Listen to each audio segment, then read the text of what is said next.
संघटनेच्या रचना कशी होती, त्यामध्ये राष्ट्रीय कार्यकारिणीचे सदस्य किती होते, यापैकी किती जण निवडून आलेले होते, किती जणांची नियुक्ती केली जात होती, हे सध्या सिब्बल सांगतायत। आणि त्याशिवाय आता सिब्बलांकडून जो संदर्भ दिला जातोय तो जनता दलाच्या केसचाही दिला जातोय, ज्यामध्ये त्यांचं म्हणणं आहे की ज्यावेळी असे 2 गट पडलेले होते तेव्हा जनता दल पक्षच काम करू शकणार नाही एक म्हणून, अशा स्वरूपाचा निष्कर्ष निघाला होता। त्यामुळे आता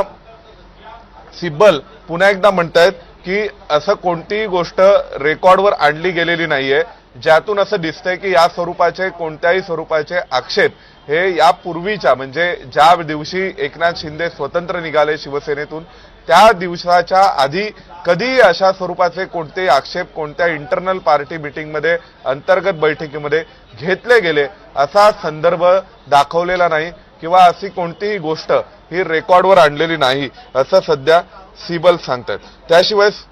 सिब्बलांचं म्हणणं आहे की जर या संदर्भामधले काही वाद असते किंवा कोणत्याही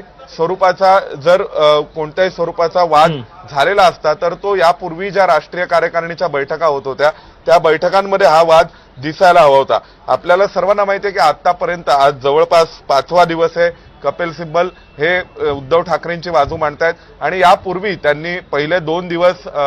सगळा शिवसेनेचा घटनाक्रम शिवसेनेच्या स्थापनेपासून सांगितला होता की शिवसेनेची स्थापना कधी झाली, शिवसेनेला नोंदणीकृत पक्ष म्हणून मान्यता कधी मिळाली, शिवसेनेसाठी धनुष्यबाण हे राखीव चिन्ह कधी ठेवण्यात आलं आणि त्यानंतर सिब्बलांनी सांगितलं की MLA डिस्क्वालिफिकेशन म्हणजे आमदार अपात्रतेच्या प्रकरणावर राहुल नार्वेकरांचा निर्णय कसा चुकीचा होता या संदर्भात शिवसेनेच्या वतीने शिवसेना उद्धव बाळासाहेब ठाकरेंच्या वतीने जी त्यावेळी याचिका दाखल करण्यात आली ते त्या याचिकेवर निर्णय अनिर्णित होता, पण तरी सुद्धा आमदार संख्येच्या आधारावर निवडणूक आयोगाने निर्णय घेतला की पक्ष कुणाचा आहे, शिवसेनेचं चिन्ह कुणाचं आहे। आणि त्याशिवाय आता कपिल सिब्बल हे बाजू मांडतायत या संदर्भात की राष्ट्रीय कार्यकारिणी ही स्वतः त्यांनी स्वतः निवडलेली होती आणि राष्ट्रीय कार्यकारिणीने उद्धव ठाकरेंना निवडलं त्यावेळी कोणत्याही प्रकारचा निवडणूक ही झाली नव्हती कारण दुसरा कोणीही प्रतिस्पर्धी किंवा कंटेंडर त्यावेळी उद्धव ठाकरेंच्या जागेसाठी नव्हता असं सध्या कपिल सिब्बल सांगतायत। कारण सिब्बलांनी यापूर्वीचा जो युक्तिवाद केला त्यामध्ये सिब्बलांचं म्हणणं होतं की आमदार कशा प्रकारे अपात्र ठरत होते हे सिब्बल सांगण्याचा प्रयत्न करत होते की जे आमदार एकनाथ शिंदेंसोबत गेले होते ते अपात्र ठरत होते असं सांगण्याचा प्रयत्न सिब्बलांनी यापूर्वी केलेला आहे। आणि त्यांचं म्हणणं आहे की जर आमदार अपात्र ठरले असते किंवा आमदारांच्या अपात्रते संदर्भातला निर्णय प्रलंबित होता तर त्यावेळी आमदार संख्येच्या आधारावर हा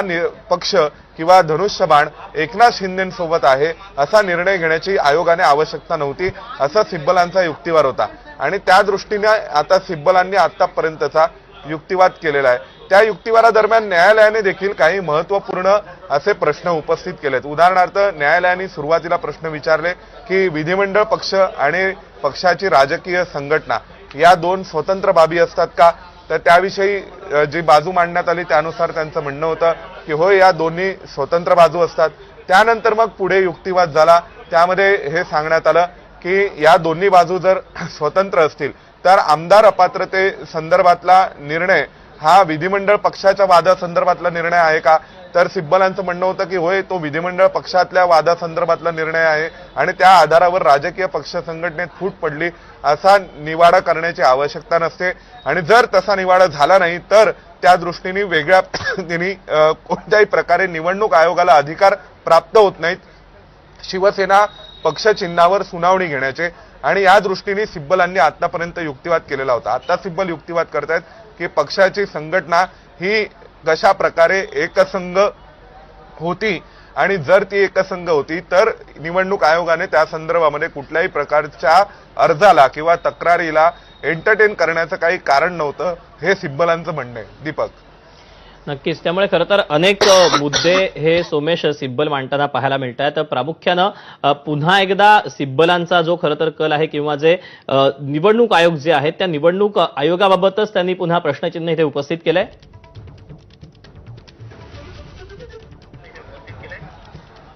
निश्चितच दीपक, आता पुन्हा निवडणूक आयोगाच्या एकंदरीत जी सर्वसाधारण अधिकार क्षेत्र आहे त्याविषयी प्रश्न उपस्थित करण्याचा प्रयत्न सिब्बल करतायत. कारण सिब्बलांचं म्हणणं असं होतं की जर विधिमंडळ पक्ष आणि राजकीय पक्ष संघटना वेगळ्या असतील तर त्या दृष्टीने निवडणूक आयोगाने थेट असा निष्कर्ष काढण्याची आवश्यकता नव्हती, कारण की राजकीय पक्ष संघटनेतही फूट पडली आहे. कारण जोपर्यंत राजकीय पक्ष संघटनेत कोणत्याही स्वरूपाचे वाद होत नाहीत तोपर्यंत ते वाद सोडवण्याचे अधिकार निवडणूक आयोगाकडे नसतात, असा युक्तिवाद उद्धव ठाकरेंचा आहे आणि त्याच दिशेने सध्या सिब्बल आपली बाजू मांडतायत. त्याशिवाय जर आपण विचार केला तर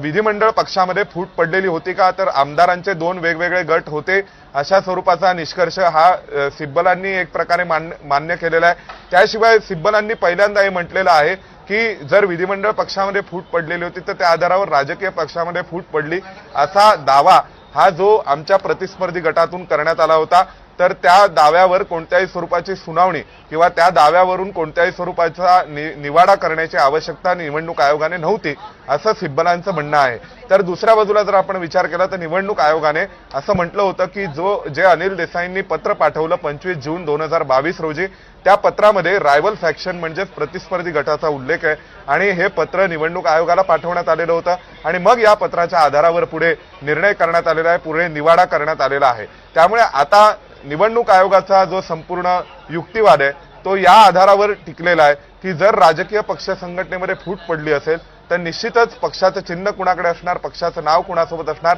याविषयीचा निवाडा करण्याचे अधिकार निवडणूक आयोगाला प्राप्त होतात आणि त्या अधिकाराअंतर्गत निवडणूक आयोगाने हा निर्णय केला की धनुष्यबाण हा एकनाथ शिंदेंसोबत असेल, असा निर्णय त्यावेळी करण्यात आला. परंतु दुसऱ्या बाजूला जर आपण विचार करायचा असेल तर सिब्बलांच्या या संपूर्ण युक्तिवादाचा आता आधार हा निवडणूक आयोगाला अधिकार क्षेत्र नव्हतं हे सांगण्यावरती जास्त भर देणारा आहे आणि त्यांचा पूर्ण जो युक्तिवाद आहे तो निवडणूक आयोगाच्या अधिकार क्षेत्राला आव्हान देणारा आहे आणि त्याच दृष्टीने सिब्बल सध्या प्रयत्न करतायत. सिब्बल हे सांगण्याचा प्रयत्न करतायत की उद्धव ठाकरेंकडे पक्ष होता आणि विधिमंडळ पक्षात फूट पडलेली होती. आता या दरम्यानच्या काळामध्ये जर आपण पाहिलं तर न्यायाधीशांनी देखील काही प्रश्न उपस्थित केले होते. त्यामध्ये एक प्रश्न असा होता की विधिमंडळ पक्ष राजकीय पक्ष वेगवेगळे असतात का, विधिमंडळ पक्ष आणि राजकीय पक्षाचा कोणताच संबंध नसतो का, अशा स्वरूपाचा प्रश्नही न्यायाधीशांनी उपस्थित केला होता. त्यानंतर सरन्यायाधीशांनी देखील असा प्रश्न उपस्थित केला की पक्षप्रमुख ही संज्ञा ही खूप म्हणजे अस्पष्ट आणि संदिग्ध आहे. पक्षप्रमुख म्हणजे कोणत्या पक्षाचे प्रमुख, विधिमंडळ पक्षाचे की राजकीय पक्ष संघटनेचे प्रमुख, असाही एक प्रश्न हा सिब्बलांना सरन्यायाधीशांनी विचारला होता. त्यानंतर मग आता सिब्बल सांगण्याचा प्रयत्न करतात की कशा प्रकारे जवळपास 13 वर्ष निवडणूक आयोगाने आमच्या घटनेसंदर्भामध्ये कोणत्याही प्रकारचा आक्षेप घेतला नाही. आपल्याला सर्वांना हे समजून घ्यावं लागेल की मूळ हा पक्ष घटनेचा वाद कसा आणि कुठून सुरू झालेला आहे. तर आपल्याला सर्वांना माहिती आहे की 1999 साली ज्यावेळी शिवसेनेची घटना निवडणूक आयोगाकडे सादर करण्यात आली त्यावेळी शिवसेना प्रमुख हे पद बाळासाहेब ठाकरेंकडे राहील आणि सहयात जोपर्यंत ते हयात असेपर्यंत, जीवित असेपर्यंत बाळासाहेब ठाकरेंकडे शिवसेना प्रमुख पद राहील आणि जर त्यांची इच्छा असेल तोपर्यंत किंवा त्यांची इच्छा असेपर्यंत, म्हणजे असे शब्द होते की जोपर्यंत बाळासाहेब ठाकरे आहेत तोपर्यंत ते शिवसेना प्रमुख राहतील किंवा जोपर्यंत त्यांची इच्छा आहे तोपर्यंत शिवसेना प्रमुख पदावर बाळासाहेब ठाकरे राहतील. या शब्दांवरती 1997-98 साली सुद्धा आक्षेप घेण्यात आला होता निवडणूक आयोगाकडून. त्यावेळेसच्या मुख्य निवडणूक अधिकाऱ्यांनी महाराष्ट्राच्या याबाबतचं पत्र शिवसेनेला लिहिलं होतं. मग शिवसेनेने आपल्या त्यांच्या पक्षाच्या घटनेमध्ये, संविधानामध्ये काही आवश्यक ते बदल केले आणि ते बदल करून घटना पुन्हा एकदा सादर करण्यात आली पक्षाची घटना म्हणून. त्यानंतर 2010 साली 29A लोकप्रतिनिधित्वाचा कायदा 1951च्या कलम 29A अंतर्गत निवडणूक आयोगाने काही मार्गदर्शक सूचना जारी केल्या आणि या मार्गदर्शक सूचनांमध्ये निवडणूक आयोगाने असं म्हटलं की कोणत्याही पक्षाची घटना बदलण्याचे अधिकार हे जनरल बॉडीला असले पाहिजेत आणि जनरल बॉडीनी पक्षाची घटना, बदललेली घटना ही जनरल बॉडीनी पास केलेली आहे असा ठराव असेल तर तोच ठराव निवडणूक आयोगाकडे सादर केला गेलेला पाहिजे आणि हे आवश्यक ते बदल करून सर्वांनी आपापल्या पक्ष घटना, पक्षाचं संविधान हे निवडणूक आयोगाकडे सादर करायचं आहे. त्यानुसार 2012 साली शिवसेनेचं पक्ष संविधान सादर करण्याचा प्रयत्न झाला, आवश्यक ते बदल करण्याचा प्रयत्न झाला आणि त्यावेळेसच्या बदलांवरही निवडणूक आयोग समाधानी नव्हतं आणि नंतर मग पुणे 2018 साली या बाबतीतले जे बदल झाले ते उद्धव ठाकरेंना पक्षप्रमुख म्हणून नेमणं आणि त्याशिवाय पक्ष संघटनेच्या संविधानाच्या संदर्भातले काही बदल हे निवडणूक आयोगाकडे सादर करण्यात आले, जे निवडणूक आयोगाने स्वीकारले नाहीत असं निवडणूक आयोगाचं म्हणणं आहे। निवडणूक आयोगाने ते बदल फेटाळले कारण त्या बदलांमध्ये लोकशाही तत्वाचा अंतर्भाव करण्यात आलेला नव्हता। या सगळ्याला मूळ कारणीभूत ठरते ते 2010 साली निवडणूक आयोगाने जारी केलेल्या मार्गदर्शक तत्व आणि त्या अंतर्गत 2012 साली जी घटनेमध्ये बदल करणं आवश्यक होतं ते घटनेतले बदल झाले नाहीत, म्हणून पुन्हा 2018 साली पक्ष संघटनेच्या संविधानात बदल करायला सांगण्यात आलं। त्यानुसार 2018 साली पक्ष संघटनेच्या संविधानामध्ये काही बदल केले गेले, ते बदल सादर केले, परंतु ते बदल निवडणूक आयोगाने स्वीकारले नाहीत। आणि पुढे जाऊन त्यावरती जेव्हा आज प्रश्न उपस्थित झालेला आहे की शिवसेना कुणाची आहे किंवा शिवसेनेचा धनुष्यबाण कुणाचा आहे, त्यावेळेस जी ट्रिपल टेस्ट लागू करायची होती त्या ट्रिपल टेस्ट लागू करत असताना पहिल्यांदा पक्षाची ध्येय उद्दिष्ट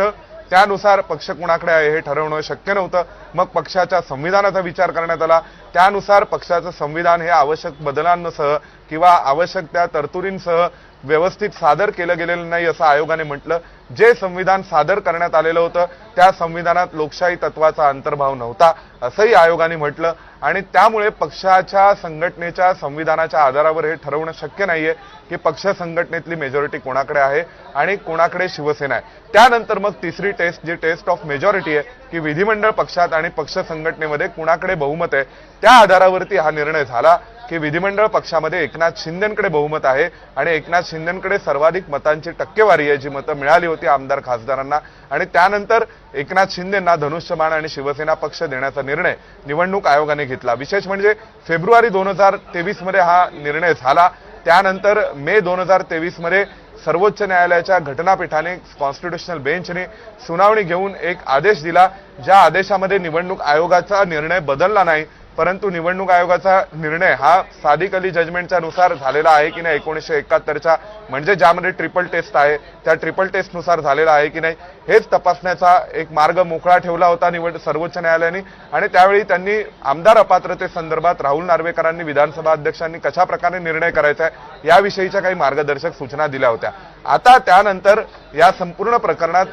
आपल्याला लक्षात असेल की विधानसभा अध्यक्षांनी कुणालाही अपात्र ठरवलं नाही, त्या विधानसभेचा कार्यकाळ संपलेला आहे, नवी विधानसभा निवडून आलेली आहे आणि आता निवडणूक आयोगाने जो निर्णय घेतलेला होता त्या संदर्भात सर्वोच्च न्यायालयामध्ये जे अपील दाखल करण्यात आलेलं होतं, आमदार अपात्रते संदर्भामध्ये राहुल नार्वेकरांनी विधानसभा अध्यक्षांनी जो निर्णय घेतला होता त्या विरोधामध्ये जे अपील दाखल करण्यात आलेलं होतं त्या सगळ्यावर आता सुनावणी सुरू आहे आणि आज हा 5वा दिवस आहे सुनावणीचा, ज्यामध्ये कपिल सिब्बल आता एक युक्तिवाद करतायत, आर्ग्यू करतायत कोर्टापुढे की जर तुम्ही विचार केलात तर या ज्या पक्ष संघटनेच्या वर सध्या वाद सुरू आहे त्या पक्ष संघटनेमध्ये कोणत्याही प्रकारचा वाद हा त्यावेळी उद्भवलेला नव्हता, कारण आधीच्या अंतर्गत बैठकांमध्ये कोणत्याही स्वरूपाचे मतभेद नाहीयेत। आता आपल्याला हे लक्षात घ्यावं लागेल की सिब्बलांचा युक्तिवाद या दिशेने का सुरू आहे, तर त्याचं कारण असं आहे की सिब्बलांना हे पटवून द्यायचंय सर्वोच्च न्यायालयाला की निवडणूक आयोगाकडे अधिकार क्षेत्र नव्हतं। जर निवडणूक आयोगाकडे अधिकार क्षेत्र नव्हतं